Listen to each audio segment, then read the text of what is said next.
Hello again. Now, the digital revolution needs to provide work for a wide range of skills, with a particular focus on lower-skilled South Africans. Now, according to a study, it's the only way the fourth industrial revolution will have any impact on the country's challenges. While the country's challenges include intermittent power supply, a poorly performing education system, and the reality that many South Africans are unable to access economic opportunities at all. Well, Youth and Technology Manager from Genesis Analytics, Mark Skuman, joining us now to talk about what all this means. Mark, good evening, and thank you so much for your time. Now, you're from Genesis Analytics. You're one of the groups that make up the South Africa in the digital age, and this is a fairly new initiative. So tell us what it is that you found about what we're doing or what we're not doing in order to be able to exploit the fourth industrial revolution to create jobs. Thanks, Viveka. So the South Africa in the Digital Age initiative has been convened by Genesis Analytics with our partners, the Gibbs Business School and the Pathways to Prosperity Commission at Oxford University. And really the purpose of the initiative was to answer one singular but incredibly important question for our country at the moment. And that is, where are the sources of income-generating work opportunities for South Africans in this digital revolution? And I think the reason why we've really focused on that question is for two reasons. The first is an obvious one. The education crisis is probably the most important development challenge for South Africa to solve right now. Secondly, and less obviously though, in order for South Africa to generate the kind of job creation that we need, a lot of the traditional sources of job creation that have worked for other developing countries in the past, a lot of the Southeast Asian countries from the 80s onwards, things like low-cost manufacturing, are now starting to close off because of the digital revolution. Automation displacing low-skilled labor, global value chains reshoring to other parts of the world. And so it's absolutely imperative that for a country like South Africa that we can identify new sources of jobs in the digital economy. And that's really what we've done as South Africa in the digital age. We've identified 3 concrete opportunities and 4 imperatives that we need to get right as a country for those opportunities to be What are the 3? The first one is globally traded services. And that really says that although these kind of services typically were proximity-based, now because of digital technology you can perform them anywhere in the world. And so there's amazing opportunities for South Africans based here in South Africa to tap into sources of demand in other parts of the world.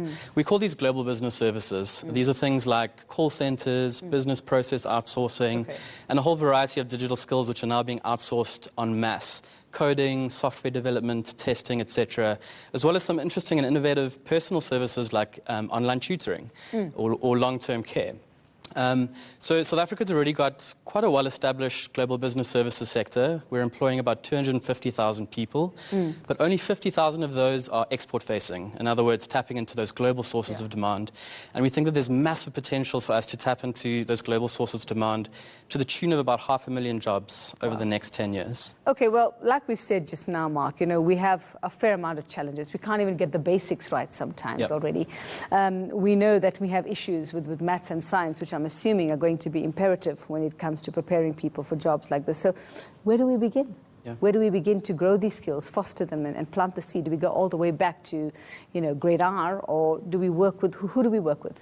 So the exciting and hopeful thing is that these 3 areas of opportunity that we've identified are not futuristic things that we think are going to happen in the next 5 years. They're happening at the moment. But the point is that they're very small and nascent, and they're not able to scale because of exactly those challenges. So we've identified 4 imperatives that we need to get right in order for these opportunities to scale significantly enough to make a dent on our unemployment crisis. The first one is digital inclusion. And that really says that in order for this development pathway to be inclusive, it's critical that every South African is able to access these economic opportunities in the digital economy, irrespective of how much you earn or where in the country you're located. The second one is human capital development, exactly this issue of skills. And it's critical that we reform what the education ecosystem in South Africa looks like, so that we create a steady pipeline of candidates who are able to take up these new economic opportunities. And I just want to make a point here that, you know, often when people speak about the digital economy, they think that we're talking about high-tech skills, AI engineers, data scientists, and that's certainly part of it. But what our initiative has identified is that there's a broad spectrum of skills. And in fact, one of our key opportunities is about the opportunity to create work opportunities for low-skilled people in the domestic economy, mostly through digital platforms that connect supply and demand for these low-skill services. Who are those low-skilled people? What are those low skills that you're talking about? I mean, a great example that everyone is quite familiar with is e-hailing, platforms like Uber and Taxify.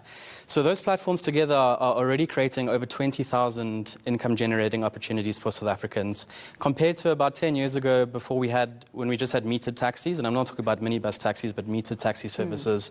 About 8,000 South Africans were earning an income. So quite a large increase already. And we think that there's massive potential for these kinds of platforms to scale in a number of areas. Blue-collar services like domestic services, you may have heard of Domestically or Sweep South. The installation, repairs and maintenance space. There's a fantastic platform called Kandua that is connecting demand and supply for those services. In tourism, platforms like Airbnb, and in food delivery. Okay. Okay, so what's the deadline and can we make it? The deadline is now. These are opportunities that are going to go away very quickly if we don't act now. And so the time frame for the recommendations that we've made, we've broken them down into 3 periods. The one is quick wins. These are things that we think we can do in the next year, and we need to get those right quickly.